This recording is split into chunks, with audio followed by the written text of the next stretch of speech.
wabarakatuh. Halo teman-teman semua, perkenalkan kami dari kelompok 4B Indralaya yang beranggotakan saya Ali Nuroman dan teman saya. Saya Mutiara Ulul Azmi. Selanjutnya, Saya Saluna. dan yang terakhir, Saya Vera Ramasari.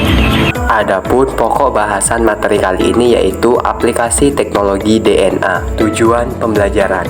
Mahasiswa mampu mengkaji aplikasi cloning dalam kehidupan sehari-hari. Materi singkat. Mengkloning berarti membuat salinan yang identik. Cloning DNA melibatkan pemisahan gen tertentu atau segmen DNA dari kromosom. Menggabungkannya ke DNA vektor, hasilnya merupakan DNA hibrida yang disebut DNA rekombinan. Kemajuan dalam teknologi DNA rekombinan telah terjadi secara paralel dengan perkembangan proses genetik dan variasi biologis. Perkembangan teknologi baru telah menghasilkan produksi sejumlah besar protein yang penting secara medis dan menciptakan potensi yang sangat besar untuk industri farmasi. Protein ekstraseluler kemungkinan besar untuk digunakan baik dalam terapi maupun pengganti pengobatan, forensik, dan pertanian. Prosedur proyek. 1. Mencari sumber materi aplikasi teknologi DNA. 2. Tulislah atau gambarkan atau skenariokan tentang aplikasi teknologi DNA. Ketiga, selanjutnya lakukan pengeditan hasil rekaman tersebut agar mendapatkan hasil video yang maksimal. Pembahasan aplikasi teknologi DNA rekombinan yang telah dilakukan dan dimanfaatkan adalah sebagai berikut. Yang pertama, aplikasi rDNA dalam kesehatan. Beberapa produk DNA rekombinan digunakan dalam terapi manusia. Sel yang dikultur atau E. coli, ragi, sel, dan mamalia yang diubah dengan gen manusia digunakan untuk memproduksi insulin untuk penderita diabetes, faktor 8 untuk laki-laki yang menderita hemofilia A, faktor 9 untuk hemofilia B, hormon pertumbuhan manusia atau GH, erythropoietin atau EPO untuk mengobati anemia, 3 jenis interferon, beberapa interleukin, granuloksid macrophage colony stimulating factor atau GMCV untuk merangsang sumsum tulang setelah transplantasi sumsum tulang. Faktor perangsang koloni granulosit atau GCCV untuk merangsang produk neutrofil misalnya setelah kemoterapi dan untuk memobilisasi sel induk hematopoietik dari sumsum tulang ke dalam darah. Selanjutnya, tisu plasminogen aktivator atau TPA untuk melarutkan bekuan darah. Adenosine deaminase atau ADA untuk mengobati beberapa shiver combination immune deficiency atau CED.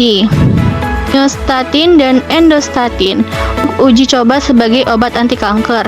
Selanjutnya, hormon steroid, leptin, dan terakhir antigen permukaan hepatitis B HBsAg memvaksin virus hepatitis B. 2. Aplikasi rDNA dalam ilmu forensik. Aplikasi biokimia di pusat forensik sebagian besar yaitu pada kemampuan analisis DNA untuk mengidentifikasi individu dari rambut, jenis darah, dan barang-barang lain yang ditemukan dari tempat kejadian perkara atau TKP. Di media populer, teknik ini disebut dengan sidik jari genetik. Meskipun istilah yang lebih akurat untuk prosedur yang digunakan saat ini adalah pembuatan profil DNA. Selain identifikasi penjahat, profil DNA juga dapat digunakan untuk menyimpulkan jika dua atau lebih individu adalah anggota dari keluarga yang sama. Jenis tadi ini disebut analisis kekerabatan dan aplikasi utamanya sehari-hari adalah dalam pengujian paternitas. Aplikasi bidang pertanian. Bioteknologi didefinisikan sebagai seperangkat alat yang menggunakan organisme hidup atau bagian dari organisme untuk membuat atau memodifikasi produk, meningkatkan tanaman, pohon, atau hewan, atau mengembangkan mikroorganisme untuk penggunaan tertentu. Bioteknologi pertanian adalah istilah yang digunakan dalam perbaikan tanaman dan ternak melalui alat-alat bioteknologi. Bioteknologi mencakup sejumlah alat dan elemen teknik pemeliharaan konvensional, bioinformatika, mikrobiologi, genetika molekuler, biokimia, fisiologi tanaman, dan biologi molekuler. bioteknologi yang penting dalam pertanian antara lain 1. Pemuliaan tanaman konvensional. 2. Kultur jaringan dan mikropropagasi. Ketiga, pemuliaan molekuler atau seleksi dengan bantuan penanda. Selanjutnya, tanaman rekayasa genetika atau RG. Lalu, alat diagnostik molekuler. Kesimpulan, kemajuan dalam teknologi DNA rekombinan telah terjadi secara paralel dengan perkembangan proses genetik dan variasi biologis. Adapun aplikasi teknologi DNA rekombinan yang telah dilakukan dan dimanfaatkan adalah sebagai berikut. 1. Aplikasi rDNA dalam pengobatan.